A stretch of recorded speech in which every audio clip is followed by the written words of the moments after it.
Hello दोस्तों, स्वागत है आपका हमारे YouTube channel Uttarakhand exam guide में। तो रिसेंटली आपके यूकेपीएससी के द्वारा लेटेस्ट अपडेट जारी की गई है। इसमें आपका उत्तराखंड लोअर पीसीएस का जो विज्ञापन है उसको जारी कर दिया गया है। तो जिन जिन अभ्यर्थियों को इस फॉर्म का इंतज़ार था, फाइनली इंतज़ार ख़त्म हुआ। विज्ञापन प्रकाशन की जो तिथि है आपके 13 दिसंबर 2024 है और ऑनलाइन आवेदन पत्र भरने की अंतिम तिथि आपके 4 जनवरी 2025 यानी 4 जनवरी तक आप इस एप्लीकेशन फॉर्म को फिल कर सकते हैं। आवेदन शुल्क जमा करने की अंतिम तिथि आपके 4 जनवरी है और अगर कोई संशोधन करना है, उसके परिवर्तन करने की तिथि स्टार्टिंग आपके 10 जनवरी है और अंतिम तिथि 20 जनवरी है। इसमें देखिए तो जो टोटल विभिन्न पदों हेतु रिक्तियों की जो टोटल संख्या है आपकी 113 है। इसमें से भी आपका नायाब तहसीलदार के आपके टोटल 36 रिक्त पद हैं। उप कारापाल के 14 रिक्त पद हैं। पूर्ति निरीक्षक के आपके 36 टोटल रिक्त पद हैं। विपणन निरीक्षक इसके टोटल 6 रिक्त पद हैं। श्रम प्रवर्तन अधिकारी लेबर एनफोर्समेंट ऑफिसर इसके टोटल 5 रिक्त पद हैं। आबकारी निरीक्षक के 5 पद हैं। ज्येष्ठ गन्ना विकास निरीक्षक इसके आपके टोटल 2 रिक्त पद हैं। गन्ना विकास निरीक्षक इसके टोटल 6 पद हैं रिक्त। खंडसारी निरीक्षक के टोटल 3 रिक्त पद हैं। इसमें से भी अगर हम देखें तो नायाब तहसीलदार में वेतनमान आपका 44,900 से लेकर के 1,42,400 यानी लेवल 7 की है। शैक्षिक अर्हता में आपके किसी भी विश्वविद्यालय से आपका भारत में विधि द्वारा स्थापित किसी भी विश्वविद्यालय से स्नातक की उपाधि, तो इसमें ग्रेजुएशन चाहिए आपका। और अधिमानी अर्हता में आपके प्रादेशिक सेना में कम से कम 2 वर्ष की अवधि तक सेवा की हो या फिर एनसीसी का बी प्रमाण पत्र प्राप्त किया हो। नेक्स्ट अगर हम देखें तो उप कारापाल इसके टोटल पदों की संख्या 14 है और लेवल 6 की जॉब है ये। और शैक्षिक अर्हता में भी वही आपका स्नातक प्राप्त होना चाहिए और अधिमानी अर्हता में एनसीसी। और शैक्षिक अर्हता में आपका देवनागरी लिपि में हिंदी का कार्यकारी ज्ञान का होना भी क्या है आपका आवश्यक है। और अधिमानी अर्हता में आपका प्रादेशिक सेना में 2 वर्ष की न्यूनतम अवधि तक सेवा की और एनसीसी का बी या फिर सी प्रमाण पत्र प्राप्त किया हो। और अन्य अनिवार्य अर्हता में क्या क्या है आपके शारीरिक दक्षता के बारे में दिया गया है। पुरुष में अगर हम देखें तो आपका पर्वतीय क्षेत्र को छोड़ करके सामान्य या फिर पिछड़ी जाति या अनुसूचित जाति के अभ्यर्थियों के लिए आपकी जो हाइट मांगी गई है 165 सेंटीमीटर और पर्वतीय क्षेत्र के अभ्यर्थियों के लिए ऊंचाई 160 सेंटीमीटर और अनुसूचित जनजाति के अभ्यर्थियों के लिए हाइट 157.5 सेंटीमीटर होनी चाहिए। ठीक है। और साथ ही साथ जो है पर्वतीय क्षेत्र को छोड़ करके सामान्य पिछड़ी जाति तथा अनुसूचित जाति के अभ्यर्थियों के लिए सीने की माप छाती बिना फुलाए 78.8 सेंटीमीटर और फुलाने पर 83.8 सेंटीमीटर। वही अगर हम देखें पर्वतीय क्षेत्र एवं अनुसूचित जनजाति के अभ्यर्थियों के लिए बिना फुलाए हैं आपके 76.3 सेंटीमीटर और फुलाने पर 81.3 सेंटीमीटर होनी चाहिए और दृष्टि 6/6। तो ये आपके पुरुष के लिए क्या होने चाहिए, शारीरिक दक्षता के मापदंड दिए गए हैं। वही अगर महिला में देखें तो पर्वतीय क्षेत्र को छोड़ करके सामान्य पिछड़ी जाति तथा अनुसूचित जाति के अभ्यर्थियों के लिए हाइट मांगी गई है 152 सेंटीमीटर की और पर्वतीय क्षेत्र और अनुसूचित जनजाति के अभ्यर्थियों के लिए हाइट 147 सेंटीमीटर। और सभी के लिए जो मिनिमम वजन होना चाहिए वो आपके 45 किलोग्राम होना चाहिए और दृष्टि आपके 6/6। ठीक है। तो ये आपका शारीरिक दक्षता हो गया। नेक्स्ट अगर हम देखें पूर्ति निरीक्षक, इसमें टोटल पदों की संख्या आपके 36 पद हैं और लेवल 6 की है और शैक्षिक अर्हता में स्नातक की उपाधि होनी ज़रूरी है और देवनागरी लिपि में हिंदी का ज्ञान होना भी आवश्यक है। और अधिमानी अर्हता में आपका ऐसे अभ्यर्थी को जिसने प्रादेशिक सेना में 2 वर्ष की अवधि तक सेवा की हो और एनसीसी का बी या फिर सी प्रमाण पत्र। नेक्स्ट विपणन निरीक्षक में देखें तो टोटल पदों की संख्या है आपके 6 और लेवल 6 की है ये भी और शैक्षिक अर्हता में स्नातक की उपाधि और देवनागरी लिपि में हिंदी का ज्ञान।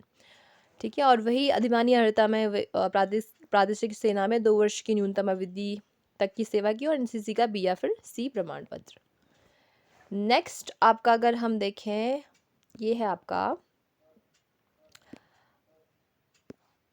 श्रम प्रवर्तन अधिकारी। तो श्रम प्रवर्तन अधिकारी में हम देखें तो इसमें भी आपका लेवल 6 की है और स्नातक की उपाधि होनी ज़रूरी है।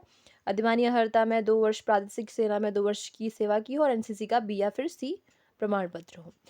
नेक्स्ट है आपका आबकारी निरीक्षक। टोटल पदों की संख्या है आपके 5, वेतनमान है लेवल 7 की है और शैक्षिक अर्हता में ग्रेजुएशन की उपाधि होना ज़रूरी है और अधिमानी अर्हता में प्रादेशिक सेना में 2 वर्ष की न्यूनतम अवधि तक सेवा की हो और एनसीसी का बी प्रमाण पत्र प्राप्त किया हो।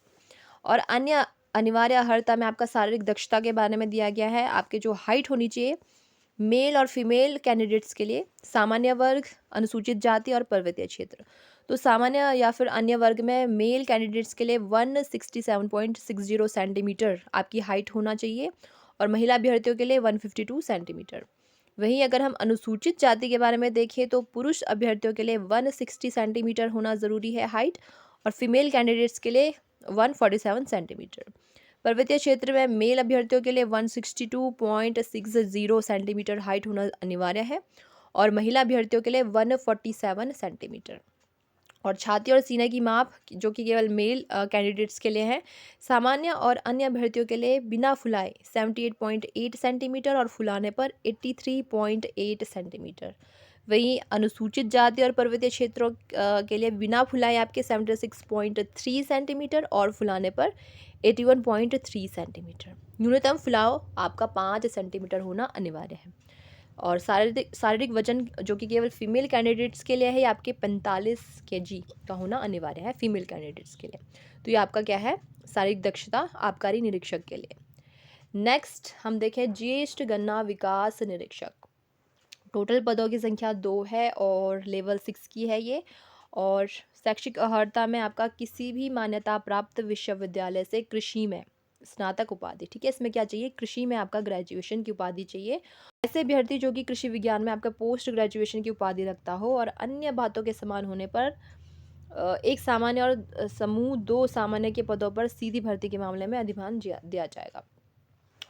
नेक्स्ट अधिमानी अर्हता में देखें तो आपका प्रादेशिक सेना में 2 वर्ष की न्यूनतम अवधि तक सेवा की हो और एनसीसी का बी प्रमाण पत्र प्राप्त किया हो। तो ये आपका ज्येष्ठ गन्ना विकास निरीक्षक में इसमें क्या चाहिए, आपका कृषि में बेसिकली क्या चाहिए, ग्रेजुएशन चाहिए और जिनका पोस्ट ग्रेजुएशन होगा तो उनको क्या दिया जाएगा, अधिमान दिया जाएगा। नेक्स्ट है आपका गन्ना विकास निरीक्षक। टोटल 6 पद है, लेवल 5 की है और इसमें भी आपका कृषि में ग्रेजुएशन चाहिए और अधिमानी अर्हता में प्रादेशिक सेना में 2 वर्ष की न्यूनतम अवधि तक सेवा की और एनसीसी का बी प्रमाण पत्र। खंड सारी निरीक्षक में पदों की संख्या 3 है टोटल और लेवल 5 की है ये। और किसी भी विश्वविद्यालय से आपके स्नातक की उपाधि चाहिए और देवनागरी लिपि में हिंदी का ज्ञान होना अनिवार्य है। और अधिमानी अर्हता में वही एनसीसी का बी प्रमाण पत्र चाहिए और प्रादेशिक सेना में 2 वर्ष की न्यूनतम अवधि तक सेवा की हो और भारत में विधि द्वारा स्थापित किसी भी विश्वविद्यालय से विधि स्नातक की उपाधि प्राप्त की हो, ठीक है। आयु देखें तो आयु आपका न्यूनतम 21 वर्ष है और अधिकतम 42 वर्ष है और उसका जो निर्धारण है आपका 1 जुलाई 2024 आयु गणना की तिथि है। अधिकतम आयु में छूट देखें तो अनुसूचित जाति और जनजाति और अन्य पिछड़ा वर्गों के लिए 5 ईयर का रिलैक्सेशन है। वही जो स्वतंत्रता संग्राम के आश्रित अभ्यर्थी हैं उनके लिए भी 5 वर्ष की छूट है और जो दिव्यांगजन अभ्यर्थी हैं उनको 10 वर्ष की छूट है। आवेदन शुल्क यहाँ पर दिया गया है आपका जो अनरिजर्व्ड है 172 रुपये और उत्तराखंड आर्थिक रूप से कमज़ोर अन्य पिछड़ा वर्ग सबको आपके 172 रुपये हैं और जो अनुसूचित जाति है उनको 82, अनुसूचित जनजाति के लिए भी 82 रुपये। और यहाँ पे दिया गया है जो उत्तराखंड राज्य में संचालित स्वैच्छिक और राज्य गृहों में निर्वासित अनाथ बच्चों के लिए कोई शुल्क नहीं है और जो उत्तराखंड शारीरिक दिव्यांग हैं उनको 22 रुपये हैं, ठीक है। यहाँ पे आपके सेंटर भी दिए गए हैं आपके अलग अलग डिस्ट्रिक्ट में, सिटी कोड भी दिया गया है, ये आप चेक कर सकते हैं। और जो मेन है आपका सिलेबस, ठीक है। तो सिलेबस में आपका प्री और मेंस होगा। तो प्री में प्रारंभिक परीक्षा में क्या होगा, आपका जो वस्तुनिष्ठ है आपके, जिसमें कि आपका जनरल नॉलेज और सामान्य बुद्धि परीक्षण आ जाएगा। टोटल अधिकतम आपके 150 अंक होंगे, 2 घंटे का समय होगा, प्रश्नों की संख्या भी आपके 150 होंगी, ठीक है। और जो प्रारंभिक परीक्षा के प्राप्तांक मुख्य परीक्षा के अंकों के साथ मेरिट निर्धारण हेतु नहीं जोड़े जाएंगे, ठीक है। क्वालिफाइंग नेचर का है। नेक्स्ट मुख्य परीक्षा होगी, लिखित परीक्षा होगी उसमें भी आपका प्रथम प्रश्न पत्र में भाषा जो कि सामान्य हिंदी होगा, अधिकतम अंक 100 हैं, समय 2 घंटे और प्रश्नों की संख्या 6। द्वितीय प्रश्न पत्र में निबंध होगा, अधिकतम अंक 100 और समय आपके 2 घंटे, प्रश्नों की संख्या भी आपके 2। तृतीय प्रश्न पत्र में सामान्य अध्ययन प्रथम होगा, जिसमें कि टोटल 200 मार्क्स का होगा मैक्सिमम और समय आपके 3 घंटे, प्रश्नों की संख्या 20। और जो फोर्थ प्रश्न पत्र होगा सामान्य अध्ययन द्वितीय, अधिकतम अंक 200 और समय आपके 3 घंटे और प्रश्नों की संख्या 20। तो टोटल आपका जो मेन परीक्षा होगी 600 अंकों की होगी। और जो सामान्य हिंदी के प्रश्न पत्र में न्यूनतम 35 अंक लाना क्या है, अनिवार्य है। और जो थर्ड फेज है आपका अब इंटरव्यू का है, फिर से आपका इंटरव्यू शामिल हो चुका है। तो ये आपका सिलेबस है, आपका डिटेल सिलेबस आप इसको चेक कर सकते हैं, वेबसाइट पे दिया गया है। तो ये आपका लोअर पीसीएस का है, 4 जनवरी तक आप इस फॉर्म को फिल कर सकते हैं।